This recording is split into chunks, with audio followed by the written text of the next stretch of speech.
so giant, oh man. I don't know what his weight is in this, but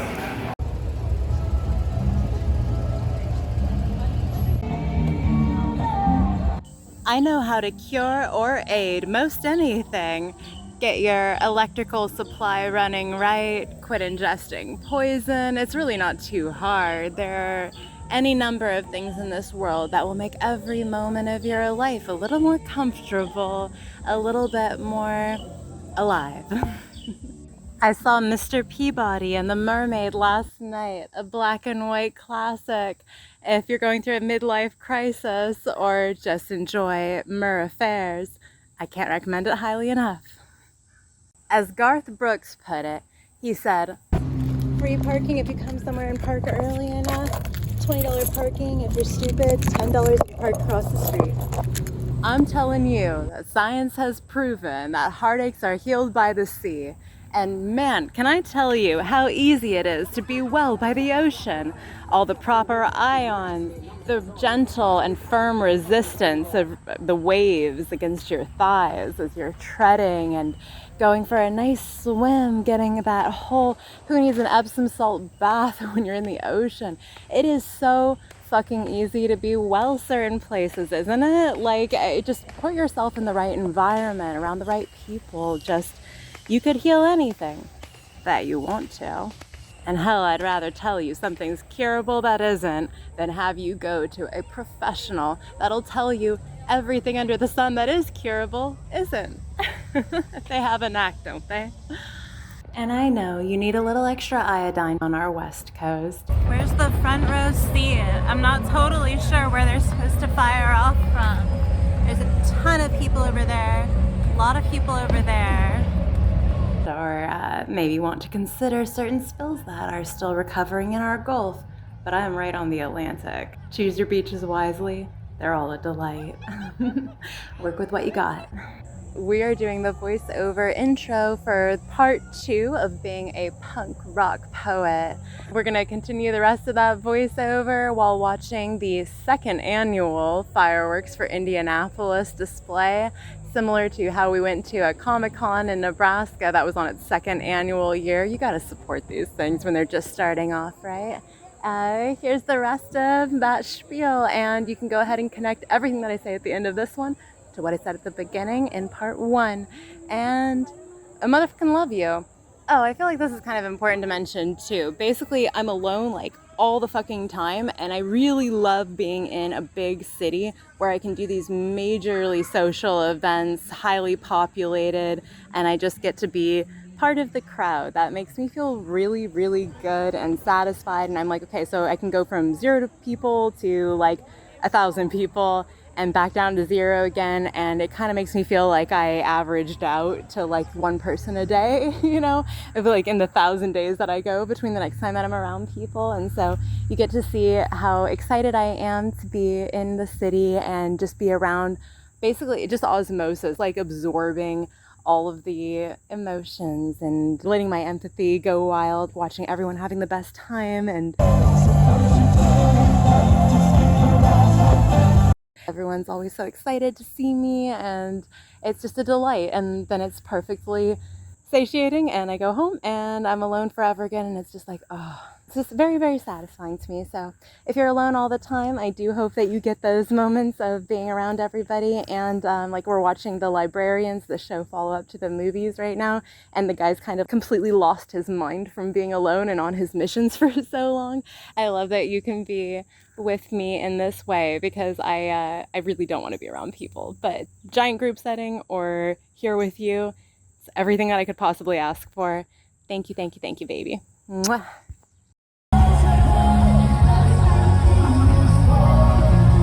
Whatever your taste is, go check out the opposite direction. Go play the 80-20 rule. Oh, what's going on in Indianapolis? Right, that everyone always talks about. Just go like 80% what you would normally do, and then 20% go check out, like, you know, the cowboy boots sliding down a fucking unicorn's back or whatever, while going topless through the pyramids. I just go find something that's just all kinds of combinations of shit that like you're not super familiar with. Go find out why that thing was great. Go find out why Neil Diamond and like Cher are worshipped. You know what I mean?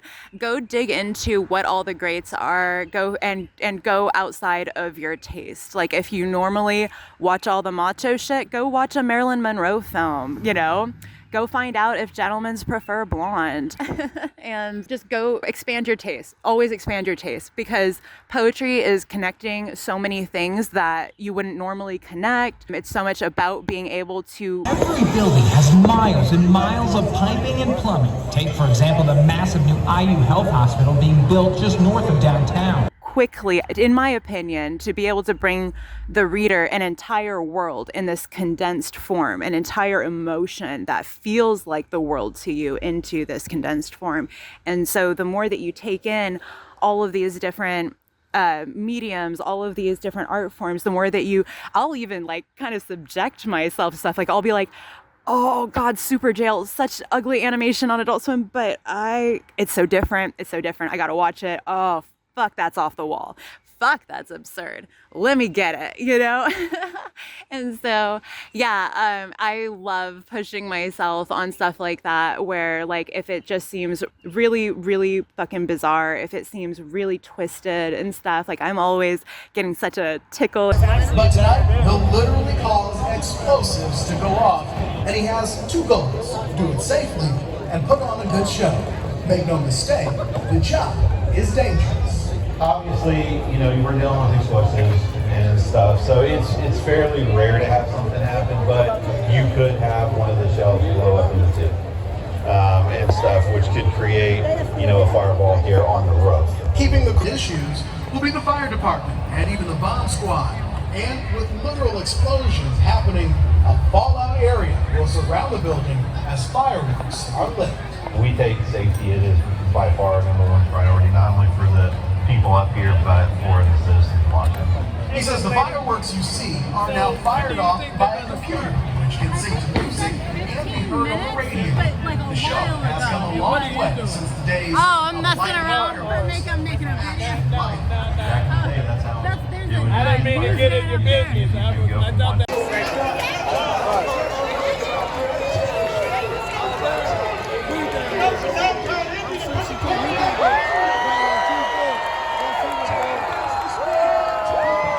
In my soul when I can fucking like just get Fireworks! in on that new nitty gritty, anything, going into anything hardcore. And poetry is because it's maybe kind of condensed, like that essential oil version of whatever that herb is or something. Go for the intensity, go for the gold, go, like I said, in another video, I tend to, and I tell people this all the time about my poetry, I tend to blow up an emotion, blow up an event. I just make it this huge fucking big dramatic deal. I let all the histrionics out on the page, and also find that focus in it, both in the creation and allowing, hopefully, the reader to have that feeling too. So like I never think about a reader when I'm writing, and I think that's another big point for writing your poetry. Don't ever fucking think about the reader. It's you. Every single word is you. Or you've already gone so fucking far astray, like what are you even doing? Is this an art to you? Is this fun to you? Or is this something that needs to be a certain thing? I'm only promoting doing this for your entertainment and making something that you can truly be proud of. And I want to remind you of every fucking artist that ever said, when I played to the audience, basically it was like the worst shit I ever made, and like all they ever responded to, you know, was like the genuine stuff. So I just wanted to say, when I say reader, what I really mean is you. You're the reader. For me, I never in 100 million billion genie granted years did I ever fucking think that I would put my poetry out to anybody. Never. And I'll maybe explain in another video how I ended up at this point. But do know that you are the reader. If it's funny to you, if it's cool to you, if it's sweet to you, then let it be. Let it be. What touches you might touch someone else. What you fabricate, like some kind of robot arm for somebody to touch, it's not going to touch them the same way, okay? So like just do what feels good to you always. And keep in mind that premise, like I was going to say, about finding that focus in the mayhem or blowing up the emotion really big. I know an artist that I really love has talked about going into the darkness, like basically like with your audience. You're holding their hand through that really intense thing. You're going through this experience together and stuff. So, you just think about like guiding yourself through, or you can think about guiding someone else through this emotion or this event. And you could think about what's the exaggerated form. Use that hyperbole, stretch your imagination, use those metaphors and similes. I had a project where I was assigned A for literary devices, and I had, of course, alliteration. And so I had like the alliteration alligator that I drew and stuff. And I don't know, I'm just still like a crazy big fan of alliteration. It just really thrills me. On the flip side of blowing up an emotion and making it really just so big that it feels like a huge event session on the paper for you, there's the other side where you can go in the opposite direction and play down and demure and coy and subtleties. Go in the opposite direction and go like, this is a fucking volcanic, tectonic, world sundering, searing level of pain. And I'm trying to like, let's see if I can on the spot poem, like you could say like, and I raised my left shoulder as I cocked my brow and hated the way that you look at me, the way that I look at you now. That's totally like on the fly, like some bullshit. But again, like do something little.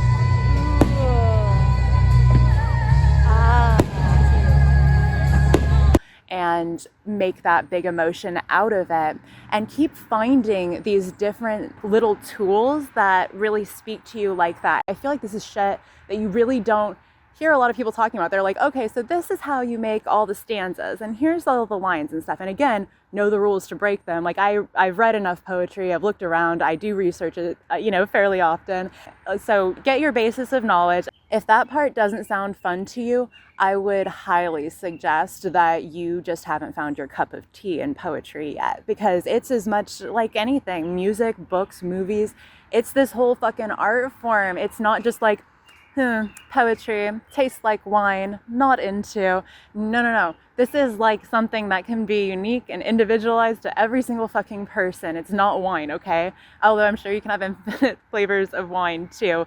This is finer, and it can get you more drunk on life, and I want you to be able to experience that. So please, we'll put that as tip number 1, back to like 20 minutes ago, right? Just being like, okay, tip number 1, try to enjoy poetry and check it out and have an open mind about it, because so many people get stuck right at the fucking entryway, and I'm just like, can I just grab your wrist and kind of give you a little extra tug into the cemetery so we can look at these headstones and how people used to appreciate poetry, perhaps so very much more than they do now, unless, again, you want to talk about celebrated lyricists and that sort of thing. I feel like poetry is so often like the thing that comes along, like it's like the side project for an artist or something like that.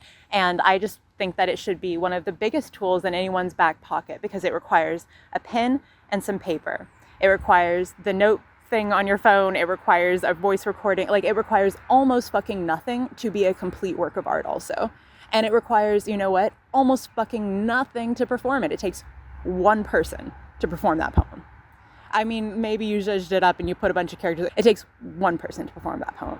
You do not need to have all these bells and whistles. You could be a traveling poet.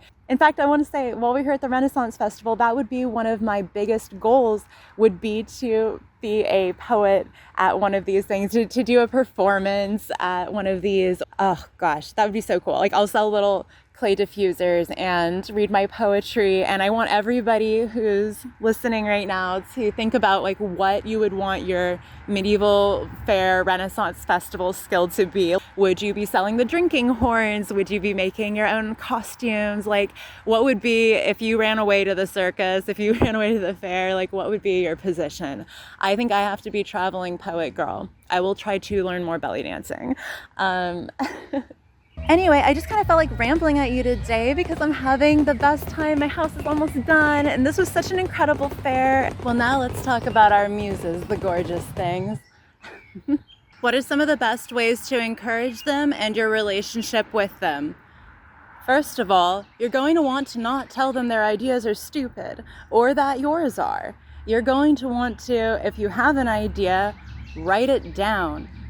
Make it permanent some way. You can delete it later, but you can't remember it later if you don't write it down some way. So make sure that you record any of these ideas that you have.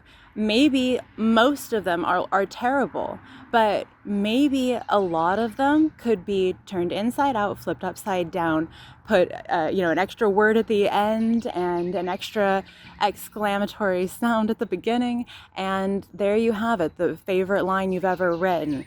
Keep your old stuff, keep the stuff that you don't like. There's some things where you're going to be like, I don't know why I ever wrote that down. That's super freaking crazy and uncool. And if anybody ever saw this, if I died tomorrow and someone came across these drafts, they would think that was my actual art. And I'm embarrassed just thinking about the timeline in which I died and someone found all these drafts. And so you're just like fuck writing that horrible idea down. But do it, write it down and play with it later. And if you never like it, if 6 months later you come back to that line and you're like, oh, like that, who wrote that? Like just being like, who hacked my computer and wrote that awful trash? So like, just get rid of things like that, but write it down, because then you have options. I have forever options because I have so many drafts, years of drafts now, where they're just all backed up. So if I ever want to sit down and I don't have an original like new idea or something that I really want to talk about at the time or whatever, I can just dig through any of my drafts and toy with them and tinker with them. And the same way that someone would enjoy playing with, maybe not the exact same, but in many ways, the way that someone who would enjoy putting together a computer or a car or anything like that, I enjoy putting these words together. And the same way that a dancer enjoys what they're doing, like I enjoy making the words flow together and giving them that rhythm and letting them perform, whether through the way that I want them to be heard and read or the way that someone else might want to. And that's another thing that I think is encouraging to your muses, is going out and getting that input and refining your skill with other people, getting advice from people that you know have a good creative eye or ear and are constructive.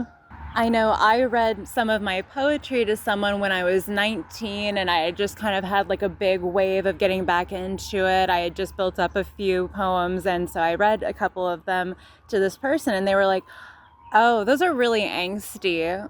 It wasn't dripping in disdain, but it was such a direct and immediate write-off of what I was trying to convey and what I'd written that I really didn't read any of my poetry to anyone for many years after that, which is cool because I was definitely refining my style and my voice in isolation and just making it my own thing to the point where it was untouchable by anyone's opinion and that sort of thing. But when I was 19, I cared about, similar to now, almost no one's opinion.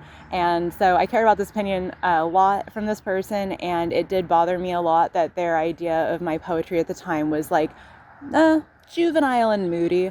And it's like, oh, okay, sweet. And so, but I think I've always kind of had like the style that I have, kind of tongue-in-cheek, darker, but playful and very whimsical, but visceral. And just I'm having a good time with it and letting it take me where it will. So get advice from other people and show your muses that like you're willing to take all avenues that you can to hone your craft and get other people's ideas, because sometimes they are really, really great. And the more secure you are in your style, and probably the more that you've written alone, the more that you're able to take someone else's advice and internalize it and use the tools that you already have. So it's like, if you just go to someone and go like, okay, I've never learned anything about this at all, and tell me how to do it, tell me what you don't like, tell me what you want me to do.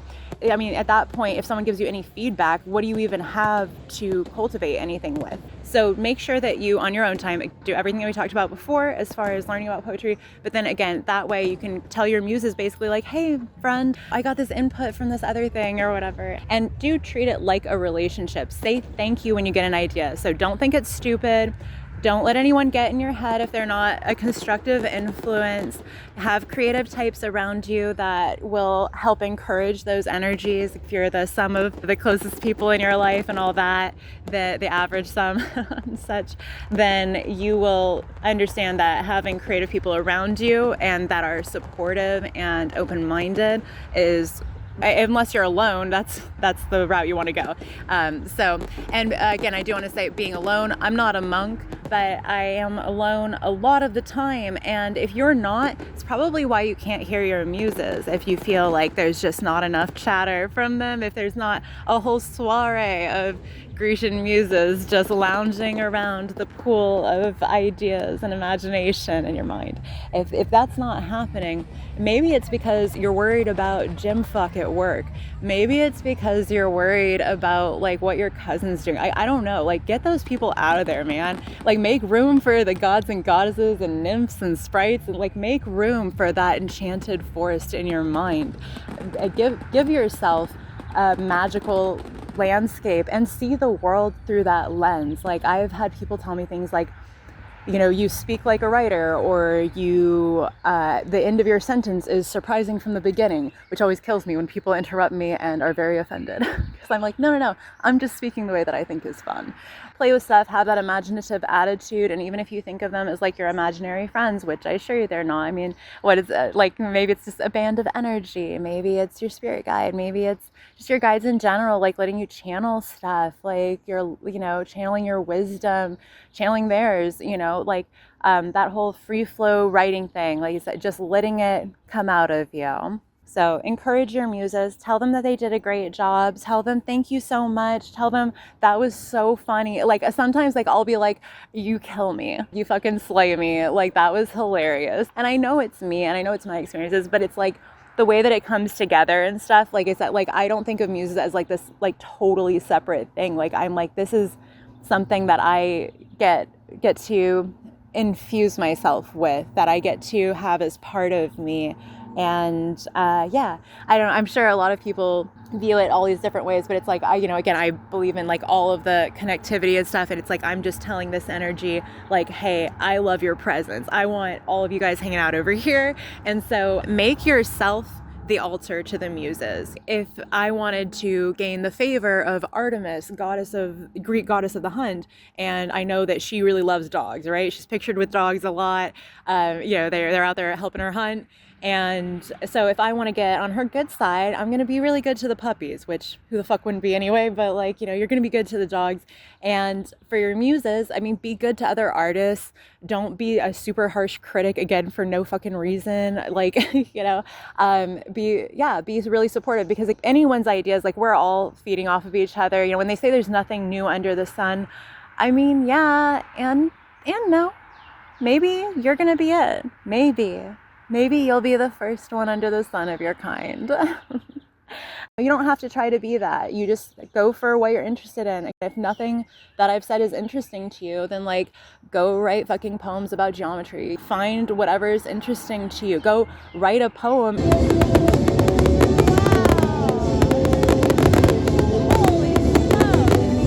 In the shape of a worm, if you like playing in the dirt or something. Just remember that poetry is really, to me, like it's always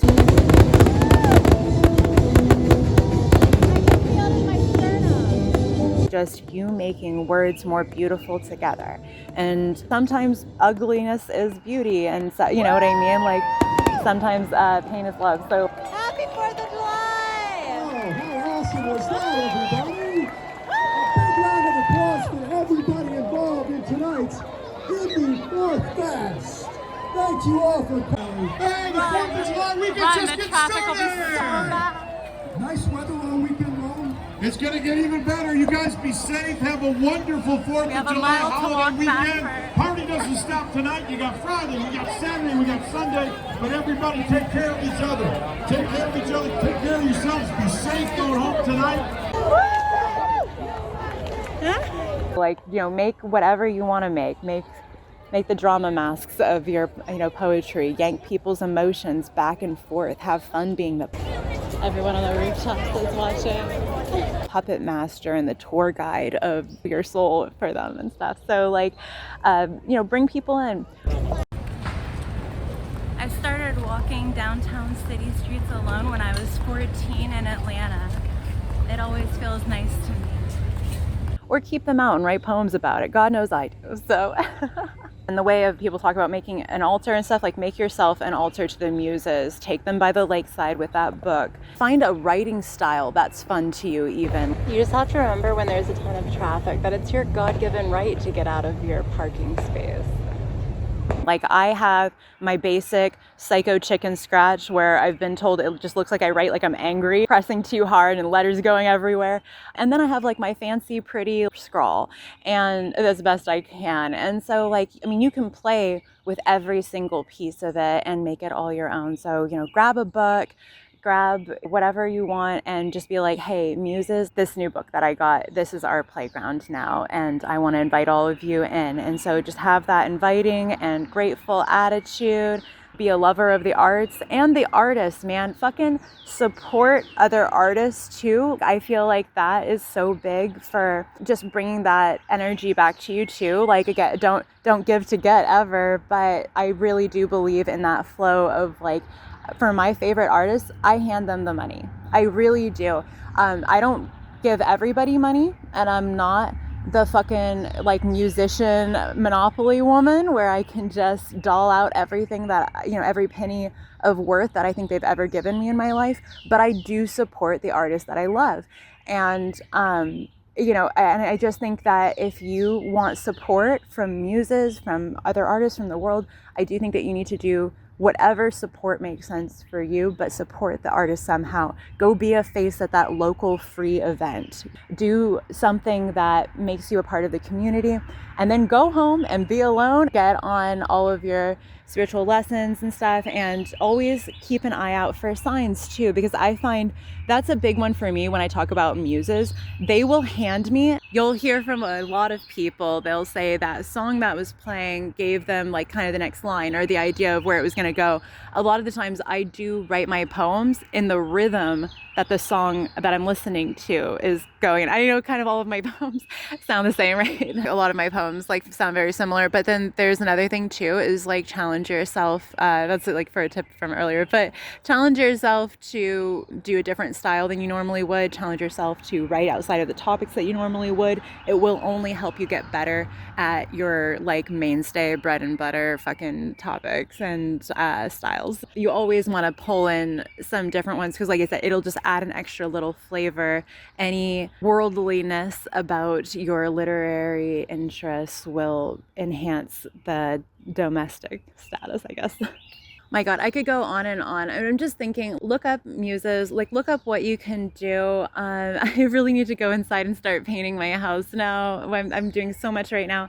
But like I said, I've just been enjoying being out here in the little woods in my backyard with you. And I wanted to tell you that your muses are brilliant and so are you. I think that you're really creative and gorgeous, and that if you have that self-expression, you'll never really need to express yourself in that desperate way. There's so much that you can do that feels so relieving and so true to yourself. I just want you to find all the things that make you feel really you, and like this little compost pile of animal-eaten watermelon that I have back here. I want you to feel really expressed, and I want you to feel really good about yourself. I just really love the Renaissance Festival. I've been to it in 4 different states now, and the person that came with me has their 4th state as well. Thanks for being here. Comment, like, and subscribe for more healthy and alternative content and whatever I feel like talking about and showing you. You're great.